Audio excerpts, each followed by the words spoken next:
What's up, all you nerds and turds? It's me, it's Steve, it's him, it's Andy, and we have a very special guest host this week. It's Em. Hi, Em. How are you? Good. How are y'all? Oh, you know, we're great. We're just great. We're shooting the shit for about 23 minutes here since we're trying to set up for the show. I was going to say that Matt got so much hotter since we've last seen him. Matthew, what have you done? It looks great on you. Look at that. That's what's been hiding behind the beard. No, ladies and gentlemen, Em is a friend of the show. Hung out with us at PAX East this year. Yes. Last wasn't as much, but this year a connection was made when the love affair first began. Yes. Yeah. It was just a twinkle in Dual Screen's eye. Correct. Was forming, but Em has joined us. Is gonna fill in every now and again here on Indies Nuts, and maybe kind of sprinkled about in other aspects, other shows. Maybe, I don't know. We'll see. We'll see how it goes. But Em, welcome. It's really fun to have you here. Have a new unique perspective and voice. Why don't you tell everybody who you are and kind of introduce yourself and whatnot? Well, thanks. I'm Em. So I'm 25.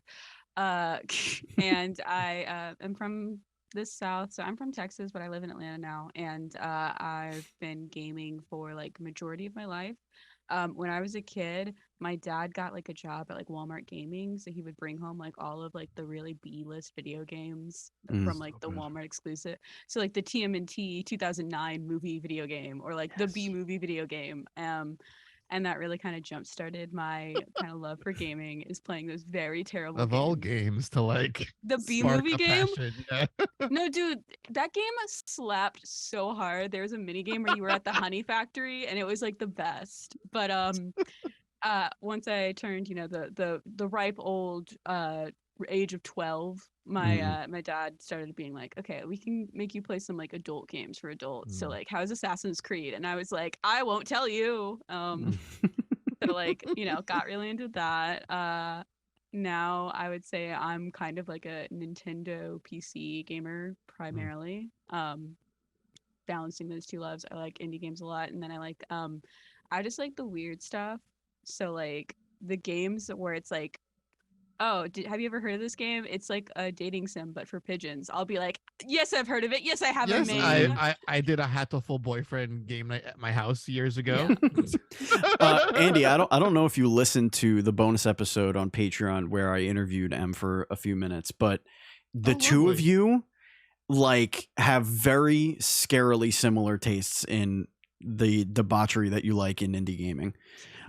So I think you're gonna get along. Oh my god, are you outnumbered for a change? I am so outnumbered. I'm so good. It's a bad situation. But ladies and gentlemen, if you're listening to the show for the very first time, this is Indies Nuts Podcast, the internet's #1 indie gaming news, reviews, and previews podcast. Probably, we just assume it is because we're getting there. We're doing so great that we could say that shows we're the actually best. Reviewing and previewing shit lately. Yeah. Show posts each and every week for your listening pleasure on your podcast service of choice, unless we have scheduling conflicts like last week, and it doesn't happen. But that's okay. We're here for you. If you want to support us on Patreon, you go to patreon.com/dual screens, just like our Patreon producer, Colton the Apprentice Nestler. Thank you so much for all of you, our Patreon supporters. For as little as $1, you could get into our VIP Discord and get some bonus content each and every single week. I like to do a bunch of Steve's Thoughts mini podcasts. They're like 3 to 8 minute mini podcasts, and I'll record like 6-7 of them at a time and throw them up there for our Patreon supporters. They're a lot of fun. We also do some bonus episodes here and there. You get early access on a certain tier to Dual Screens podcast if we record it early enough. You get pre-shows and all that fun stuff. Oh, Andy, this is a good plug. A good plug. So behind me, you guys. Behind you, those yes. little white boxes. There are boxes behind Andy. For audio listeners, there are several it's stacked boxes. It's been a long time coming. Yeah. The Patreon sticker gift boxes are heading out. Oh, okay. There's a little preview for those who want to see on the camera. Oh boy. You're gonna get a little plushie. A plushie. Meta Knight. Okay. Right there. And there it is. Stickers behind him too, hanging out. Yes. Okay. It's supposed to be a sticker a month. There was supposed to be an envelope being sent to you that would have been like 80 cents, but because Andy sat on his thumb and spun around for 6 months. Right. You are now getting 6 stickers plus some other crap. So and a personalized love note. Yes, a personalized apology letter from the He's Duel. gonna blow a single kiss into the box. Into the box, yes, and unless oh, don't give me ideas of you what I are can sneak in these boxes. Are you gonna put like bath water in there and like farts? I mean, Oh, look, fart in a jar. It's just a pair of Andy's socks. Gross. Gross. All right, ladies and gentlemen, let's get into the show here with our first segment of the show, which is what's new on Dual Screens. We have a lot of new stuff going on dualscreens.com, Andy. Yeah, we wrote stuff. We did. You and Primarily me. You wrote stuff. Yeah, and Jimmy. And Jimmy wrote stuff. Jimmy wrote stuff. Well, my thing is also going to bleed into the indie game adventures, so we'll save that for last. Get to that later. Yeah. So why don't you tell us what Jimmy wrote this week? Jimmy wrote a lovely piece of a game, which is also lovely, called Born of Bread, which is a Paper Mario-inspired RPG where you play this little bread thing, little flower golem it's called, and you just go on adventures and kick ass and meet amazing people, and it's fun and it's quirky. Check it out. Wishlist it. Indeed. A lot of fun. I think it's out this summer. I believe we've spoken about the game on the show before. We have. But so we're not going to show you like gameplay of it now. But if you do look at the show notes, the link for the article will be in the show notes, so you can check that out. And our live chat here, twitch.tv/dualscreenstreams, you could click on that link right now because it's in the chat for you. Yeah, really nice preview. Put together really nicely, very vibrant, very pops out at your eyeballs. Because the game is very vibrant and very eyeballs. Very eyeballs. Oh shit! And the other thing, I just realized something. Okay, go ahead. No, we didn't speak about because we didn't do a show last week. We have the other thing from Dual Screens that I wrote that got over 3,000 views. Yeah, we could. Yes, so we're gonna talk about that too. Okay. The guest host page is very nearly done. Oh, but there's a story because I hit a wall with it. Here we go.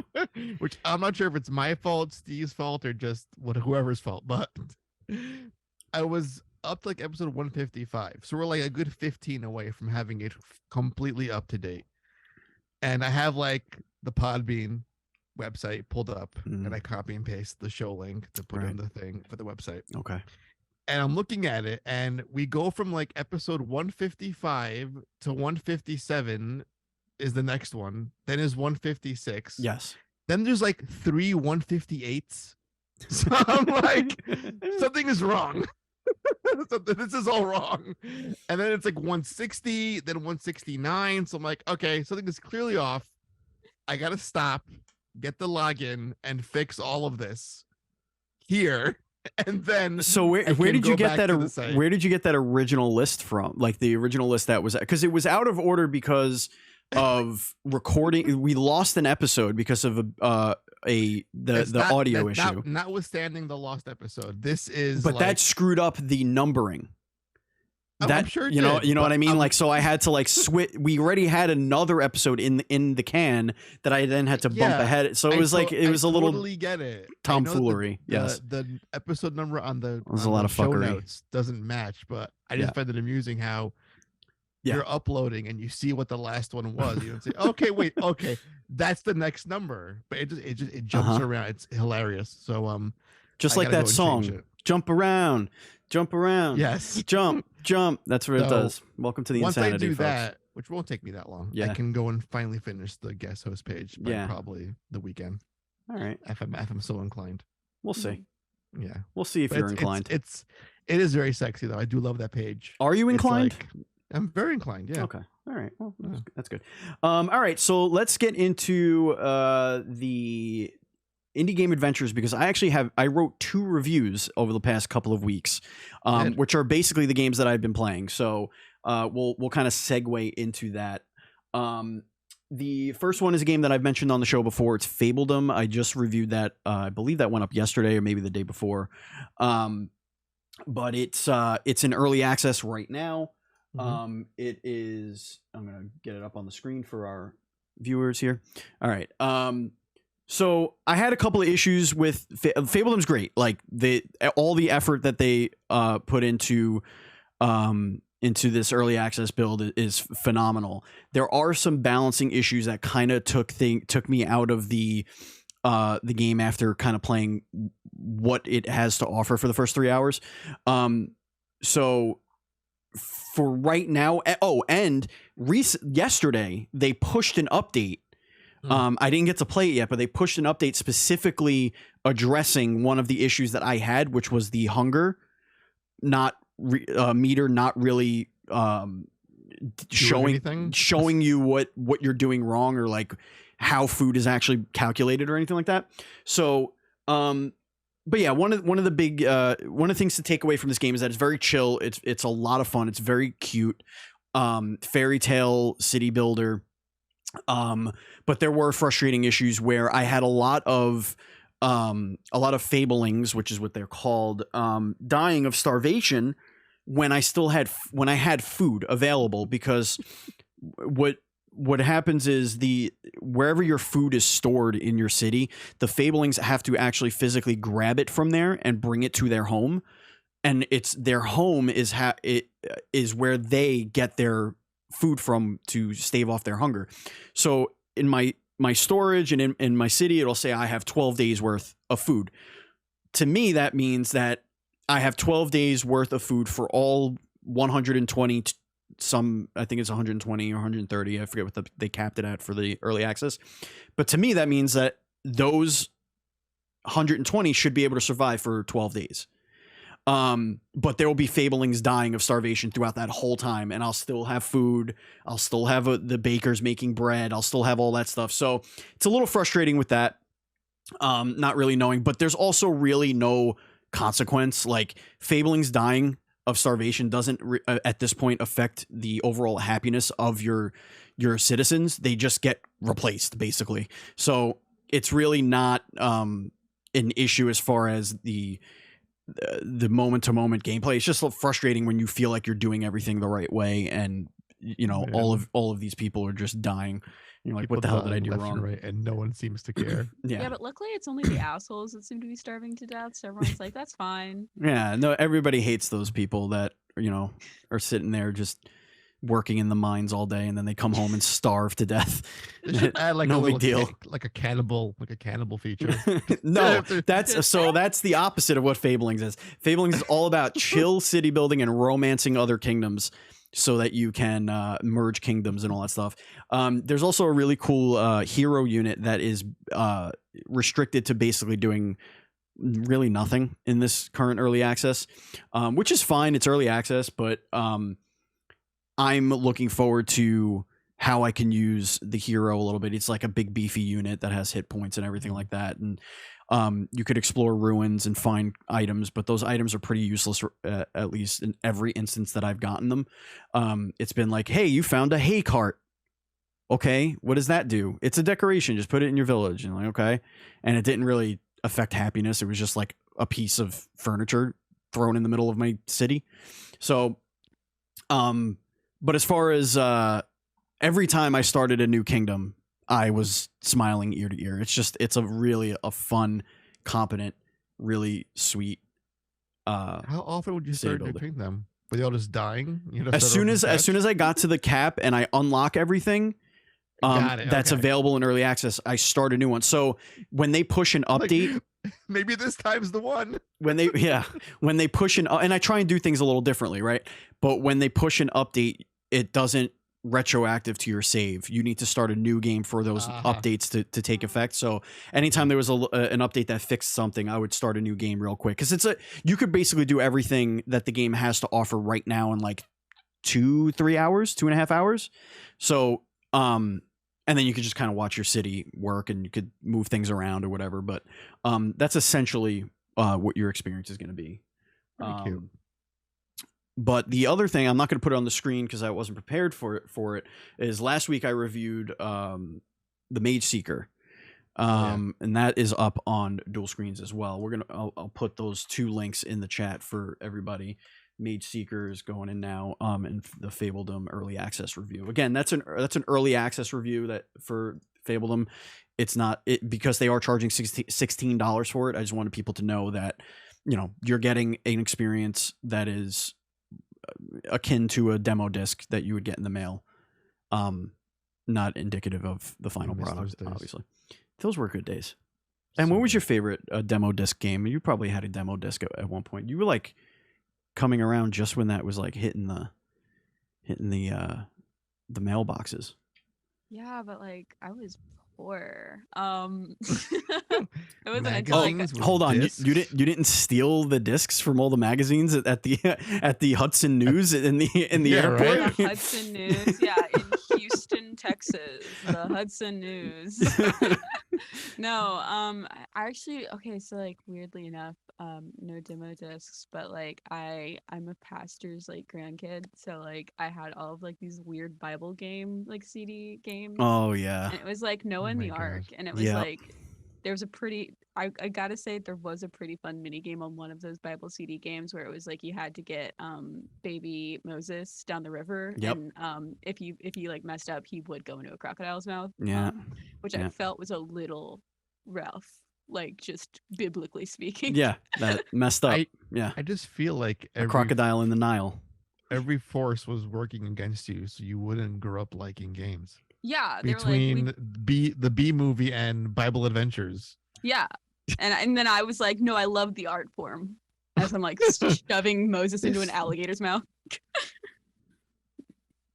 You just like on purpose just driving Moses down into alligators, just being like, oh, I guess Oh, no freedom for your people.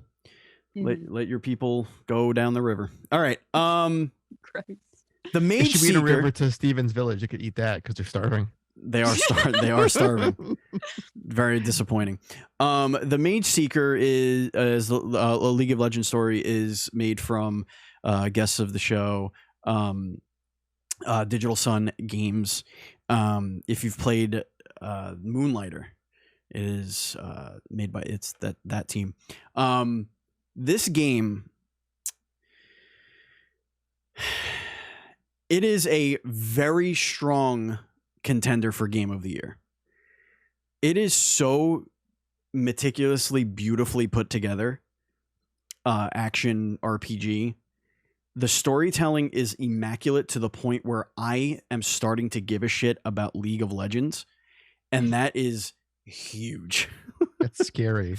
There's That's like terrifying. so much League of Legends propaganda coming out in like the past like 2 Yeah. years. Yeah, like You will like this franchise. like Will. Netflix is doing a thing.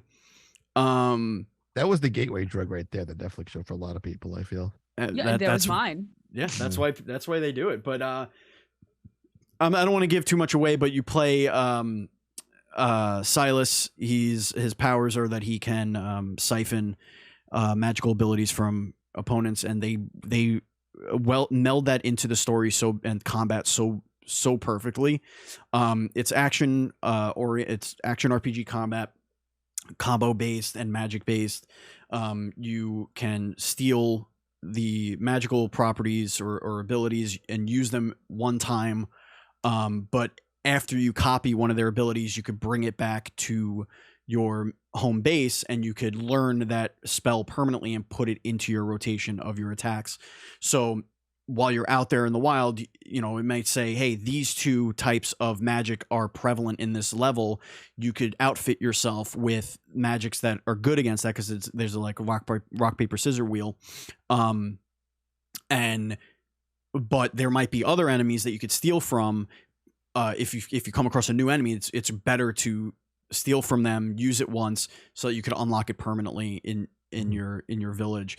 But the boss battles are so clever, so unique. Like I'll talk about the first one because it's the one that everyone will see within the first like 90 minutes of the game, and you're going to rescue somebody, and you find this person that you're going to rescue, and they're behind this giant gate, and a very powerful character is in between you and said rescue.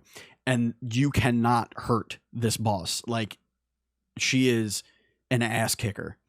But the whole mechanic of the boss fight is you trying to kill her minions and get strong enough in your combos and in your magic that you can attack the gate. So you're actually trying to just break this gate while avoiding this enemy's attack patterns. And it's the first one. It's the first boss battle. And you're like, I'm not just going to go here and kick the boss's ass. I have to do this other mechanic, break the gate, and then, the game moves on from there. But every boss fight so far every boss fight that you have in the first like 3 to 4 hours are wildly different from each other and all test your abilities in different ways. I can't recommend this game enough. It is a phenomenal action RPG that belongs in everyone's collection. Just fantastic. Before you move on, I also want to say that I love how you think it's a Game of the Year contender, and then Matt is currently also loving the shit out of this game, and he also said Game of the Year contender for him. Yeah, I just love how when I posted your review on Reddit, some of the fan base was like, "Look at this bozo journalist, Game of the Year, this game, really?" I'm like, dude, you have to play the game. Yeah. And hearing you both say that is like a really strong selling point, because you guys don't throw that out often. Put it this way: if Hades can win Game of the Year, this game should win a Game of the Year. Correct. But, or at least get a nomination. Or a nom, yeah. But Star Wars is out now, and people are losing their goddamn minds over it. So we'll see what happens. We'll see. And we are 14 days out from the big upset. Tears of the Kingdom. So that one, that little upstart. We'll see what they can do over there. Yeah. That plucky little dude from the JV squad. He's coming in. Yeah, we'll see. We'll see what happens there. We'll see what happens. Andy, let's get into something that I'm not going to talk about because my voice is starting to go away already. Fucking Pizza Possum. Talk about Game of the Year. So we first played this game at PAX, and they released a demo online. I think it was about 2 weeks ago, if I recall correctly. And we've discussed it at length when you first played it at PAX. And you play as this possum that just eats a bunch of shit, and you have to avoid being caught by the dog police. But having the demo like in my home base where it's quiet, not in the convention scene, I appreciate it a little bit more. Like, for example, the soundtrack, in case you're wondering, is just they went into a jazz club and recorded the band warming up. That's what it sounds like. because it's dead silence, and if a patrolling dog catches like a glimpse of you, you just hear like dum dum dum like little shit like that, and it's like it's so cute. But I have a little complaint about it. Oh no, Andy. Yeah. Okay. A little small minor complaint. You have to suck at the demo to unlock stuff. Interesting. So you could play flawlessly, because I was trying to capture some footage to put on the YouTube channel of like a nice clean run. But if you play without being caught, you have to eat this big fish. That's like the goal of the level, to eat this big fish. Yeah. If you just go for the fish and eat it and don't get caught, you can't use the points you get by eating shit all around you. Once you get caught by the police, by the popo, it triggers like a game over state, and you can spend your points unlocking items that make your next run easier. Like interesting. A drink that makes you run faster, dog bones to distract the cops, or a little like dog head to like blend in and disguise yourself. And you don't see that if you do well at the game. And if you finish the demo and you restart it, the points you've been awarded, you can't use them again to like. Interesting. So if you want to see what they can offer, you have to fail a lot to unlock some shit. Sure. But or like I like you calling that like a bad thing, because like you just talked about Hades, and that's a game where if you don't like suck, you don't get like all the cool stuff. Right. So I think it's interesting. It doesn't feel like a roguelike, but I love how like if you're bad at it, it can make the next run easier, which is kind of nice. But Hey, if you're Guys, bad enough at any game, it's a roguelike. let me Like, just tell you, I tell you what, Kung Fu on NES. Let me tell you, roguelike. Because play. when you get up to that guy that jumps up and down and throws the knives, he's tough, man. He's tough. Now I wonder, Andy, if that Yes, is just a I demo think it's issue. yes. I think it seems like it's demo purposes only because I would Yeah. imagine in the full release, it's not only about eating a giant fish. I'm Well, sure it's I thought one you just level. say eating a vagina for a second. It sounded like you were saying eating a I vagina did say fish. giant fish. I was like, but no. I wonder if in the real game, when you complete the first level, you could spend it because the next level has Yeah. stuff going on, but Other there is no stuff next going level, on. so it just disappears, kind of thing. Correct. So that's Right. probably That's why it's like it's a minor thing. Yeah. And it's a demo, and Yeah. the game is adorable, so I can't hate it too Sure. much or at all for that matter. But I it's love how cute. the little possum guy walks. Like, those little flaily arms. just go. Just so dang cute. Can't stand it. Love it. Cannot stand it. That's like my spirit animal. Indeed. Oh, all of us are a dirty, disgusting garbage possum. Let's talk about Strayed Lights.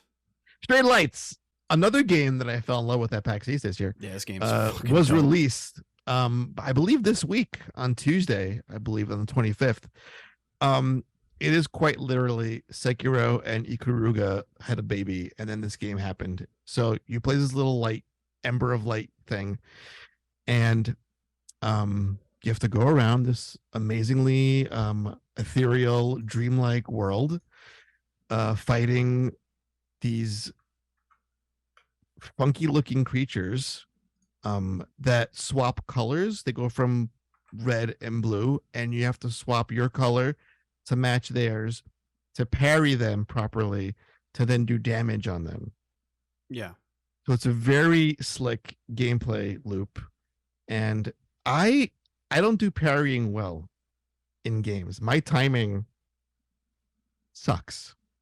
Sure. Like, I can't do Guitar Hero. I can't do a lot of rhythm games. So being not ass at this game, it gives me hope in life. Oh, okay. So you're the surprising Andy yourself. not ass. seal of Correct. approval. Yeah. Yeah. Correct. And you can level up, unlock. There's a skill tree. It's really, really neat, and I can't recommend it enough. It's nice. It's a nice little game. It's not that pricey. It's only $25 on Steam right now, and on consoles. It is 10% off right now. There it is. Until May 2nd. So there's a few more days Mm-hmm. there. So it's $22.49 right now if you wanted to buy that right now. Now I do have a question for you, Andy. Mm-hmm. Will we get a full-fledged review on dualscreens.com? Yes, full-fledged review is forthcoming. baby. Plus, we're getting the devs on the show. Oh, that gets Also, me. Fabledom too. By the way, you can tell them all about your Oh, yay! your That's time dope. with the game I love because they were like, we're busy fixing Yeah, bugs. no, yeah, and yeah. shit. Yeah, So I was like, fix- go fix your game. Fix the hunger, man. Fix your game. Fix the hunger. Funny story about Straight Lights. I emailed the publisher first, and they were like, "What are your numbers like on your show, on your podcast?" And I was like, "I'm just gonna email the dev directly." Get He's through like, get through the firewall. I was like, "I don't want to." No, I mean, you could Google that. You could. no. Listen. We have decent enough numbers, but I always like, I want to tell you that. Show me yours, I'll show you mine. So I was like, I'll talk to the developer. He'll just say yes, and which he did. Yeah, dope. It is what it is. Yeah. All right, so we do have a couple of steals of the week, Andy, that you Mhm. threw here in the documento. Yes. But before we do that, I want to know if M has been playing any fun indie games or anything like that you want to bring to the table, because we didn't have a chance to really get in the doc and throw anything in there. So if there's anything you want to talk about, bring it to the table. So like while I was on the plane, I wanted I recently went to Austin, and then like that trip's like 2.5 hours, so I wanted something like light to play. And then of course I'm afraid of flying, so the game I picked up was Have a Nice Death. Okay. Lovely. on That's Switch a now. great choice. Yeah, no, I was playing it. I got a lot of like really Hades kind of like cues from the game. It's a roguelike that has a lot of similar elements. I found this one like a little interesting because the amount of like text that you have to read for this game, and it's like a roguelike action, so it's like a lot of text. but I really kind of fell in love with like the way that they did characters. I thought that was really cute, and just the style for a game that's all about, dying and murdering is really adorable. So yeah, that's like what I've been playing, and Yeah. it's on Switch now. So Have a nice death. still I gotta play the have the game. B-roll playing right now from the page. This Yeah. came out not that long ago, like last month. yeah, I think yeah. I dropped on Switch last month. I think it came out like last year. On But their Steam page says March 22nd. So Then I'm on top of things. so you Let's got it. go. You did it. You are here and you are with the program. The program Yeah. is with you. No, I really like this the little looks, pumpkin. this looks phenomenal. It's a really good game. You should check it out. It's the gameplay loop is, I would say it's like different from Hades in just the sense that like I've died a lot quicker in this game. Getting used to the controls is a little different, and like the control schema is a little different. But really cool art style. I think like the colors are like really fun because it's like almost monochrome, but like the pops of color really make it like great. And then again, just like really cute characters, like the little pumpkin guy, and I think Death Awesome. is like adorable. Like the little cape is just like really cute. Awesome. All right, so we do have a couple of steals of the week. These are very inexpensive, relatively inexpensive games that Andy, you found two that you want to bring up. Actually, no, I found one. The first one was found by our good friend and producer of the show, Colton, the Apprentice Nestler. And that's Oh. Mage of Monsters, which is this genre, I guess, is just the thing now. It's is just the thing. The auto battler survivor hell kind of game. And it was a game that released last year, October 12th. And for some reason, this kid just blew up all over Reddit, and his game just was on the front page, and he's all over Twitter now. The game is on sale for 25% off. It's now $2.99. Dope. So it's dirt cheap. The sale ends next Tuesday. And, it's a one-man team. Just one guy. I think it's the second game, according to his Twitter feed. And it looks all kinds of fun. Oh, well, I'll at that. download that and give that a Yeah. try, and we'll talk about it next Yeah. week more in depth. Yeah. Why not? Yeah. And then the next game is a game that I'm not sure if this was always the price. I think it was. Speaking about eating people, Ravenous Devils, Indeed. former guest of the show. Indeed. Oh, what is that? I'm gonna hate myself right now. Uh-oh. Sweeney Todd. Yes, there you go. Yep. It is very Sweeney Todd Yes. in its vibe and its execution. You play as these two tailors who make pies and sell suits and stuff, and you kill and cook your customers and sell them back to other customers. It's horrifying. It is It's like horizontal integration, but like worse. Yeah. It's it's horrifying. There is a demo, and if you like it, the game is only $6. I'm sorry, it's only $5. So why not? For $10, you could get two amazing games right now with the steals of the week. Aside from the shock factor of what Ravenous Devils is, one of the things that always stands out to me is how buttery smooth the animations are, and yes, horrifying. Like the animation of putting a person face first through a meat grinder is just flawless. It really is. And they're like, I almost feel bad. It is the best cooking sim you'll ever play. Well, and it is legit a cooking sim. Yes, I know. That's what it is. It's all about improving your shop, getting better equipment, and making as many meat pies as possible. You right now, person, can listen to that interview on dualscreens.com. Go to dualscreens I think or whatever. If you go to our guest host page, it was the last one that I put up there. That's why I knew that it was a cheap game. There you go. I had to dig up the Steam page. Sometimes you go down memory lane and you picked. I had to find the developer name. I was like, what are they called again? We have a couple of games that we want to bring to your attention. Maybe throw on your wish list. They are not out yet, but they are games.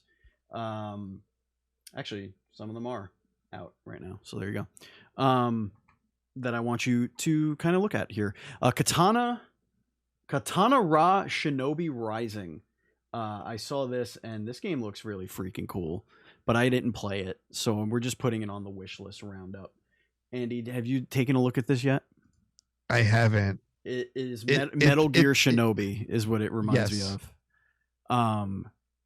Isometric view, sneaking around, killing some dudes, blowing them up, stabbing them with swords. It's got a cyberpunk vibe to it. I don't know. I just thought it looked really an interesting world, well polished. So maybe you want to throw that on your wish list and kind of, see if it. Right now it's 10% off. Actually, that's why this was supposed to be on last week's doc, because this came out on the 25th, which is just 3 days ago. So that's why it was originally on this list.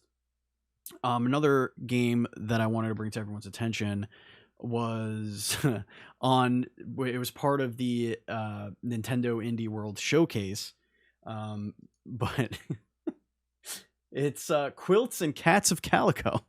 Hell yeah, brother. I don't know what's happening in this game, but I want to. I want to know right now. It has a demo. You are making a quilt to attract cats. That is the premise. That's it. So, my God, you like cats? Most people do. They are the most watched genre of video on the internet. Cat videos. I really wish I didn't know that fact. 100% accurate fact. Can't be real. It's real. Oh my God. But it's a puzzler game where you're making quilts and attracting cats to your quilt, so they could snuggle with you. A lot of animals on this list. Indeed. Speaking of animals you want to cuddle, World Turtles. This game looks so freaking cool. It is a civilization living on the back of a celestial turtle. Stephen King who? Right? Look how dope this game looks. I love World it so Turtles. much. I'm going to read the description. That actually is really nice. The World Turtle carries entire civilizations on its back through outer space, and the gentle Meeps are the only ones on a quest to save it. Cooperation rather than conquest will save the day. So prepare to harvest, build, research, and explore the void in this wholesome turtleback builder. So I didn't know that we needed a turtleback builder, but here we are. You fool. I know. I was so stupid. I should have known. There's a demo, and this is actually out on Monday. Yeah.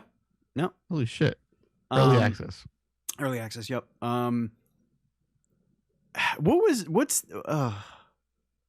Look at it. The video's playing and it's taking my breath away. It's a big giant god turtle with a flat earth on its back. It kind of looks like Civ a little bit, like the way that all of the tiles kind of mash together. I like it. I'm very excited. But anyway, throw that on your wish list if that's your thing. Another thing to throw on your wish list, all sorts of animals and whatnot. Karmazoo. Did I put this on here? Because this does not seem familiar to me. I think I did, though. You did all this, dude. Okay. I don't know what. Okay. I'll have what he's having, because apparently... Oh, yeah, it says yes. This looks good, though. Yeah, this is a co-op platformer. Where co-op puzzle platformer where you're working together. It's a cooperative platformer where up to 10 random players help each other with the unique abilities of 50 different characters. So all the characters, there's 50 different characters with all different abilities. You get paired up with randos on the internet and you're trying to figure out how to get through the levels. It sounds rage-inducing. I'll be completely honest with you. This is how you lose all your friends. It is a... Well, this is how you lose random friends now. This is a social experiment. There's no... You lose your faith in humanity. This is something that Kojima pitches in a meeting. It's like, this is Death Stranding. Is this a Stranding genre game? I mean, it is a Strand game. It is a Strand game. You have to be connected to your other player, it looks like. Yeah. You can't leave the bubble that they're in. No, yeah. You have to be in the bubble. Yeah, and you have to get hearts to make your bubble bigger. Is that what's happening? That's what I see on the screen happening right now. again, these are wish list games. These are games that purely based on what we've read and saw, we said this is going on our wish list. Conceptually, just on the idea of like pairing you up with random people to help you, it's giving me Journey. Yeah. Yep. Mhm. Yep. I like that aspect a lot. I do think this is like, they were like, we saw Journey and how it gives you like the very like beautiful soul moment. What if we made you pissed off instead? Yeah. What if I made you spam the help button over and over again? But there are different types of games here. Like it looked like there was a vertical scrolling platforming section as well as like the bubble one. So we'll see. We'll see what how this looks. I hope they come out with a demo so we could try it out. That'd be dope. That would Man. be an interesting demo to get like a bunch of people in. Oh man, games. There are so many, you guys. I don't know what to do anymore. There's too many. Speaking about too many games, a lot of games were announced very recently. I know. Oh my god. And we're about to be in like announcement, like the window. So like get ready. Yeah. Andy, why don't you take our news stories here? I'm gonna give my voice a break. Oh yeah, sure. So Nintendo did a Indie World thing. Yes, this is our Last week. indie news wrap up here. So yeah, we'll touch on and some news. a lot of stuff was announced. The games that I think we knew existed for the most part, but the 20-minute show gave us a look at 21 games that are coming to the Switch. Now, should I go through all these, or should I point out the ones that I like the best? Hit us up with some of the ones you like the best, and if there's any highlights on here that you want to highlight, if there anything that stands out to you, you can do that. Well, the first game on the list I already pulled one stands out to me, and that's Mineko's Night Market. Yeah. Is an old Japanese-inspired village at the center of Mount Fuji. God, the cats, visited by Miko, a cat-like god. Yep. And I think this is like you'll befriend townsfolk, craft doodads, and ultimately prepare for the weekly night market. So is it kind of like a Moonlighter in a sense? Yeah. Like you spend the day getting stuff for your market, Mhm. and then you're selling it, and then you just put towards that. Again, folks, we are pulling this from Game Informer, so please go and give them a click. Go to GameInformer.com. You could read their wrap ups because that's where we get our official blurbs that we're reading. So give them a click if you can. Just scrolling through here, I'm seeing some sequels and spin-offs, starting with Rift of the Necrodancer, which that is a surprising franchise power. I didn't expect that to spawn the amount of games that it has. Not even the Zelda spin-off, but now it's getting even another spin-off as well. So if you love that game, and again, I suck at rhythm games, but that kind of clicks with me somehow. That was great to see. It's coming to Switch. What else did Andy, I see? before we continue, I've just had a awakening of sorts. An awakening, you say? Yes. So I was looking at the Rift of the Necrodancer, and I realized I believe I have an attraction to dance fighting. The rhythmic, because I could see her, ready. I could just feel that beat. I'm just wondering, what about this screenshot made that? Well, I know what the franchise is, so I know what it looks like. But then I could see her like she's got her fists cocked back, but she's also got her hips popped out, and she's like, you could tell she's like bopping. You know what I mean? You could tell she's doing a little bop, bop, bop. I don't know. I think there's some sort of sexual awakening happening over here, Andy. I'm a little scared. This is one of those weird boners again. Anyway, no. Speaking of sequels and spin-offs, we didn't go that far. The sequel to one of the funniest games ever made, which is actually in and of itself one of the funniest games ever made. Oh my! Shadows Over Loathing is coming to Switch. Yes. Shadows Over Loathing is, if you haven't played it, one of the funniest fucking games ever written. I think it's only on Steam. It was released last year, if I recall correctly. West of Loathing is the first game is in that franchise. Isn't West of Loathing the second one? No, it's the first one. Oh, Shadows Over Loathing is part deuce. interesting. Okay. Yes, it is a new slapstick comedy game set in the world of West of Loathing. Yeah. So, Okay. No. They made a first one that was like a medieval setting. the first one was called the West of Loathing, I think. No, I think it's just West of Loathing. the second one. So part 2 is West of Loathing, is what you're telling It's me. their. It's not something part 2. first. It's their second game. But Got there's it. but they're of Loathing games. Aha. Loathing is the franchise. Loathing is the The franchise. Kingdoms of Loathing, I think it was what it was called. Cool. That was the called Kingdom first of one. Loathing. Kingdom So of this Loathing. is more Yes. of the Loathings. Yes, this is. Yes, it's but There's this more one. to loathe. This one is set in the world of West of Loathing. So this is a direct sort of Yes. spiritual sequel to West of Loathing. Or just a sequel or a spin-off. Yeah. But it's Right. set in that universe. It is one of the funniest games you'll ever play. Period.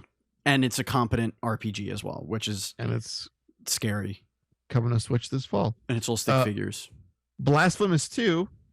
Now, Mm. for those who heard this show before, wasn't a huge fan of Blasphemous. Yes, I know. OG. I do remember this. And I think I disliked it for the wrong reasons. I think I went in thinking it was more Metroidvania and then ended up being more Dark Souls, Hollow Knight, but clunkier and slower.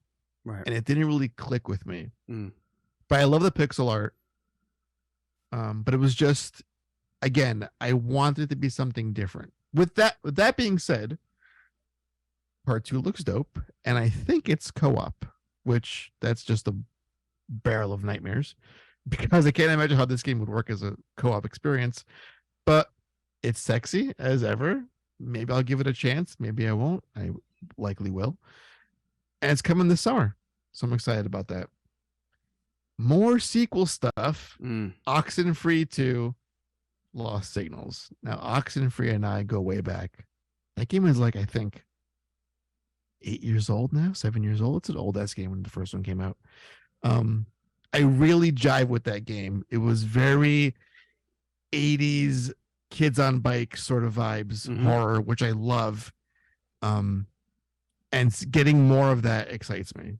And that's coming out July 12th, 2023. I skipped the think first one, so I think I'm going all to go the back things- and play it. I think I own it You'd somewhere. love.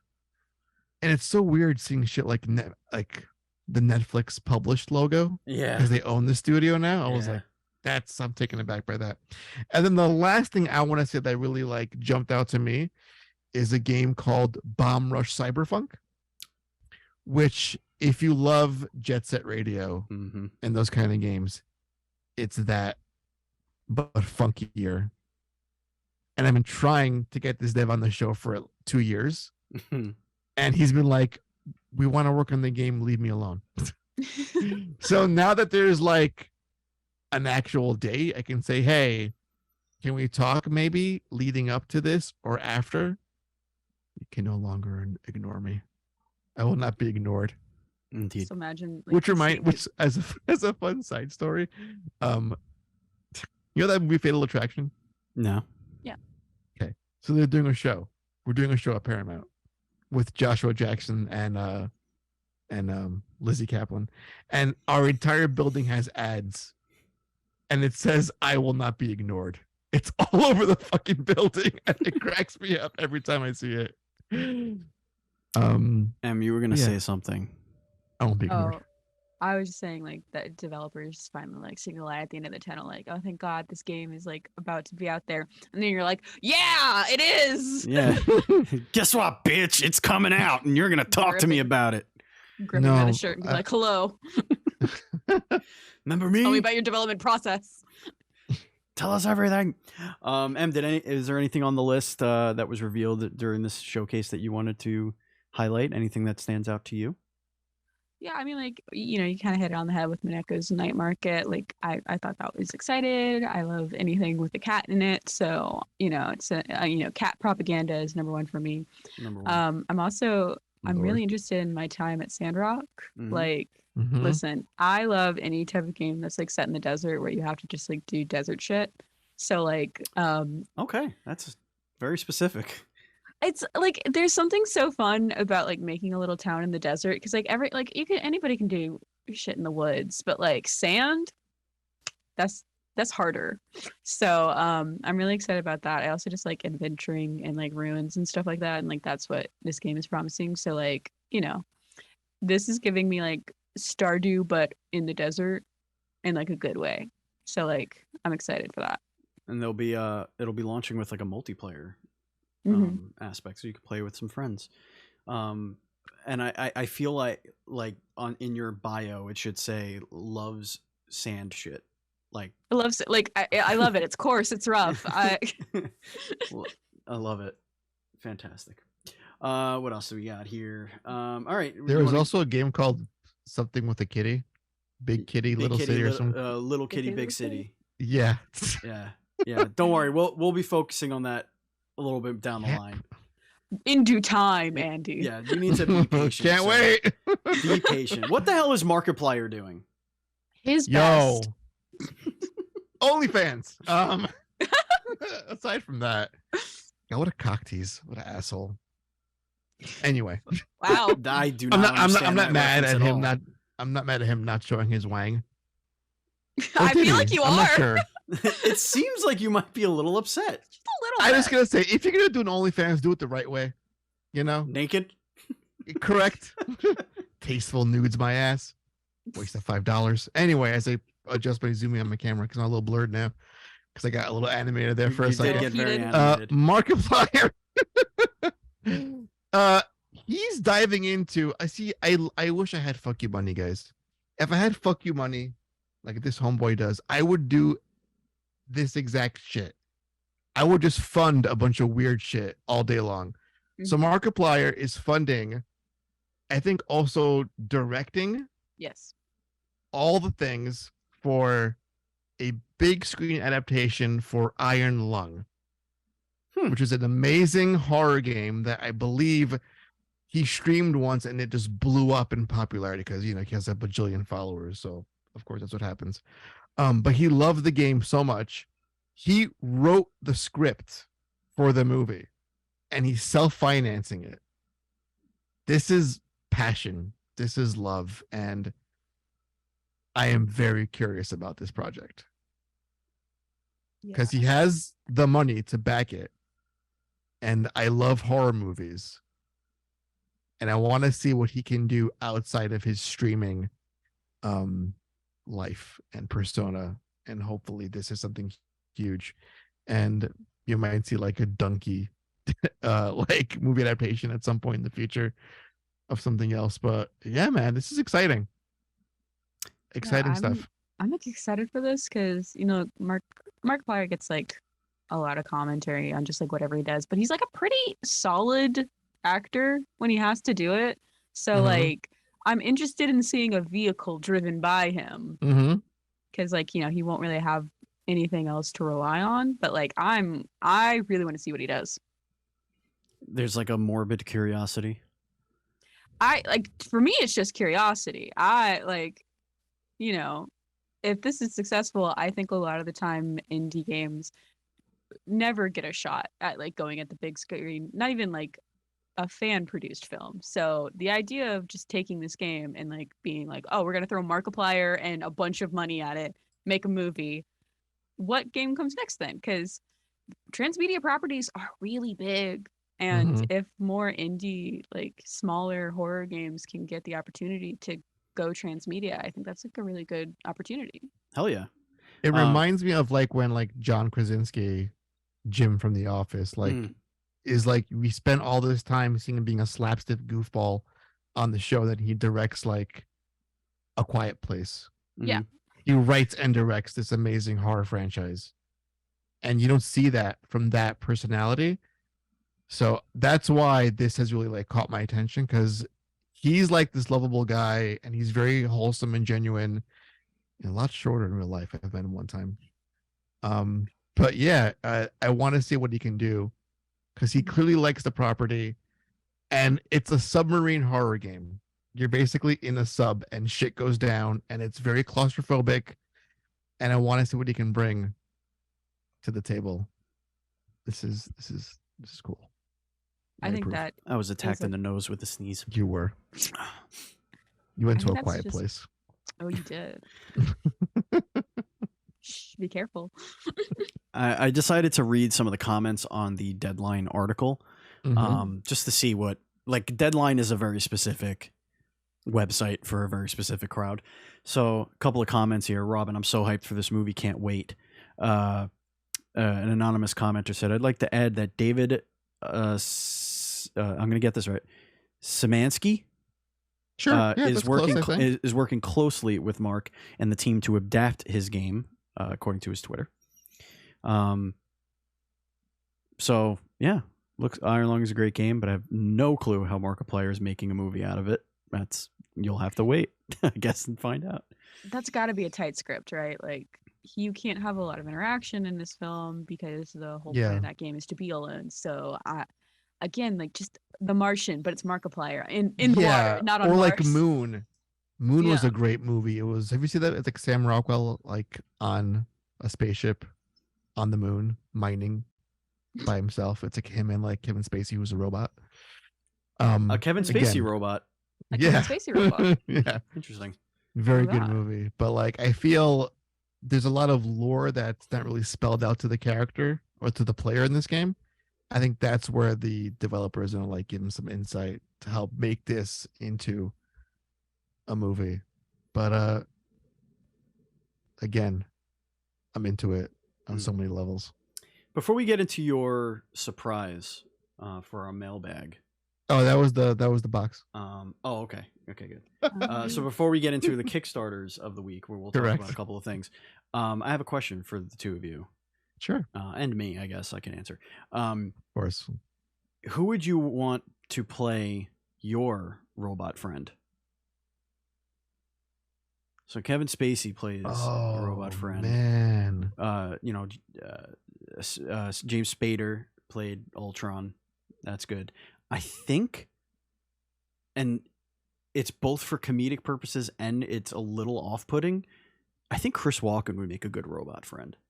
Can I say something really corny and cheesy? Corny and cheesy, yes, please tell me. Yeah. And cheesy. If I had a choice, I think I'd like Steve to be my robot buddy. Me? Because I think you have the capacity to entertain and annoy me at the same time. Well, you And could just invite me over to like hang out for every once in a while. Yeah, but you know, I don't have to be a pile of steel and wires to do that. no, but if I can imagine a disembodied voice in the machine that would Sure. talk to me as I, mine space rocks on the moon or wherever I'm going to be. Right. I don't know. I think your voice fits. Interesting. Okay. Yeah, I'd like that. It wouldn't drive me completely homicidal. We don't do enough podcasting then. We gotta do more shows. Yeah, that shit was so sweet and kind, and I don't know how to follow that with I don't know. I think it'd be funny to have Sasha Colby as my little robot friend. I'd have the iconic just that laugh all the time. Yeah, I'd be fine with that. Listen, Steve or Bobcat Goldthwait. That's my answer. Yeah. Bobcat. Ugh. Is he still doing? He did a commercial a few years ago. That was the last time I saw him. Okay. Good. Oh, I know. Yeah. Oh, yeah. He's definitely still alive. You never know. Jerry Springer died yesterday, so I don't know if he's alive Yeah, anymore. but Jerry Springer, he made a deal with someone down below the earth, the crust of the earth. Didn't he had like some judge show, right? Was it like Jerry Justice or Judge Jerry or some bullshit like that? I think it was Jerry Justice. Yeah. Something stupid. Jerry man. defined 90s television for He a was while still- for a while there. He was still on air till really recently. I honestly, I know Steve took over his bouncer from Jerry Springer. Shut the fuck up. Took over the show for a while. Yeah, for like a decade. The Steve Wilkos show. It was the Jerry Springer show just with Steve. God. Shut up. That's not real. And he would do the opposite of what Jerry would do. Like Jerry would be like, "Oh, why don't you just tell us about tell, oh goodness, this is getting really heated now. Like Yeah. Steve would just be like, you sit down, you're an idiot. Why would you do that?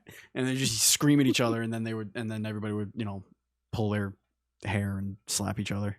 The energy of like Jerry Springer as your little robot companion. Every time you do you mess up, he's like, "Oh no." That's gonna come back. Does the slow walk up the stairs into the audience while everybody's just punching each other on stage. What a great time to be alive, let me tell you. It was. What a great time to be an aspiring actor. Yeah. Indeed. Just no rules. Yeah. Just right. Yeah, they certainly used actors. Let's talk about these Kickstarters, because you had a couple of ones that you wanted to highlight here, Andy. We have one called The Great Ocean. Yeah, this looks like, from what I can tell, is, according to the title, The Great Ocean PC VR version finishing. Interesting. Okay. So I would imagine the game already exists. Okay. Is the first immersive VR game on ocean exploration based on real locations, real threats, and real solutions. And you can have real life impact. That's the word real. They use the word real quite a bit. They should have punned it up, though. There's no REEL here. Oh, what are they thinking? Come on. Lame. So the game is a single player exploration adventure game in the oceans. You steer a high-tech ROV. No idea what that stands for. Is it like a rover? Rove? I don't know. Yeah. And freely explore the most fascinating and remote spots of our Earth underwater. You can swim with sea turtles. Big on this week's show, turtles. In the Galapagos Islands. Remote operated vehicle. Turtles. There it is. Turtles and cats. Big on the show. Get close to orcas or dive to the remains of the sunken submarine Kursk in the Barents Sea and visit many more places.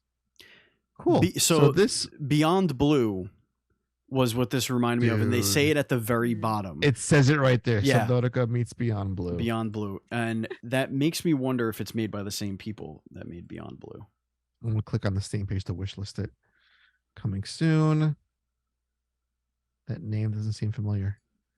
Oh, it is an early access though, right? Or no? I don't know, man. Things are hard. Add to wish list. Anyway, so they have about not that much to go. They're asking for like 17K. They got about 7,000 already with 25 days to go. Looks pretty neat. This is in my email, so I threw it on here. It seems very chill. Nothing too intense. And if you like underwater stuff and turtles and orcas, this might be the game for you to throw some money at. It reminds me of a desire that I always had, which is to ride the back of a hammerhead shark and grab it by either side of their hammer and just let it drag me around the ocean. It's just one of those weird things that I want to do one day. It'll never happen, but like I've been dragged around by a dolphin before. That was cool. Like I swam with dolphins, and then they like go upside down. You could hold their little flippers, and they you ride them, I guess. And then one of the dolphins was horny and kept humping everybody. Isn't that what dolphins do? They're just always banging each other. The males, like, so, right? It was two older. I don't know. This is welcome to the rabbit hole, ladies and gentlemen. It was two older female dolphins and one teenager male dolphin. So they're like, listen, it is technically mating season.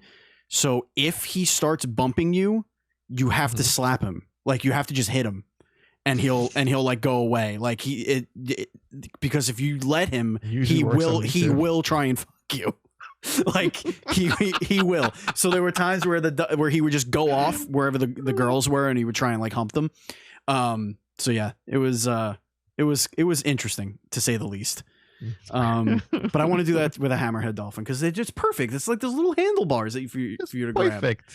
And their little their eyeballs are on the sides. Like, I don't know. I just feel like that's a perfect little setup.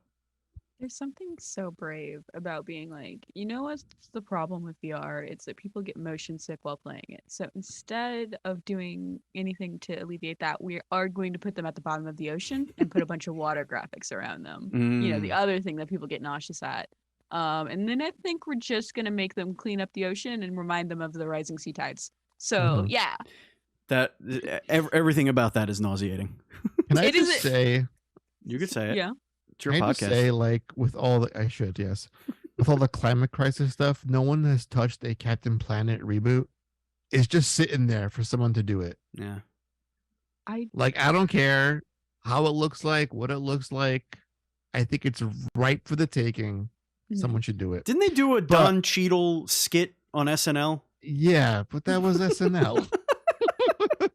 You think that was like a soft sound, and they were like, "Oh, nobody knows what the hell John Cheadle was talking about. We can't Don reboot." Cheadle. So I did some further reading. This game did launch last year on Quest 2 on World Cleanup Day. Oh, okay. And this is an expansion which features new content, features, tools, and quests, and it's extended for the PC version. So dope. A great game gets better if it reaches its goal, and hopefully it does. Looks like a lot of fun. And the other game I want to mention, this game already smashed its funding goal, I think in a day. Yeah. That's Rune Fencer Ilya, right? Look at Wendy. She's so cute in this game. Yeah. This is another developer that I've harassed several times on Discord to come on this show, and there's like, guy, we're making the game. Let it go. So this is a cute and dark Metroidvania. Traverse a mysterious, beautiful world, steal enemy abilities, and fight them back with their own magic, own rune magic, and deadly swordplay. So if you like Mageseeker, you may like this game. Indeed. Oh, this game's gorgeous, by the way, folks. Yes, it is. If you're watching on YouTube, I'm not capturing this right now, but you could click the link in the show notes. You should need to check this out in motion because it is beautiful. Yeah. Amazing soundtrack. It had a goal of 35K. It is already at 76K, going on 77 with 26 days to go. And again, if you look at it in motion, look at the gameplay. Writing a turtle. Soundtrack. She wrote a turtle's back. There's a turtle. Turtles are in 3 of our games this week. Oh my god. The Turtleverse. I like if you scroll down far enough on the page, one of the lines is just, "We're old." Guys, she's like shooting laser beams, a little like Castlevania whip going on. There's a fishing game. This looks all kinds of amazing. Oh my goodness. That fishing mini game is what got it funded. She's cooking. Holy shit. Yes, there is fishing, ladies and gentlemen. So there you go. Oh my god. I know Miss Envy is in, friend of the show. Fishing like, mini game. She's like. So they got their funding goal was just for the game. They got an extra area funded. They got more NPCs and quests funded. That is very vague. An Xbox port has been funded. They have an extended soundtrack coming at 85,000, at 95,000, more bosses plus a boss rush. So, and then 3 question mark goals. So maybe it's the day that the thing happens. And we get to see some cool stuff. But yeah, no, this looks great. But yeah, they do say that they're old, and then they tell you their inspirations. Castlevania, Order of Ecclesia, and Aria of Sorrow, Legend of Zelda, best games. Hollow Knight, Brave Fencer Musashi, and Kirby. Oh my god, Brave Fencer. When I hear that name, my heart stops.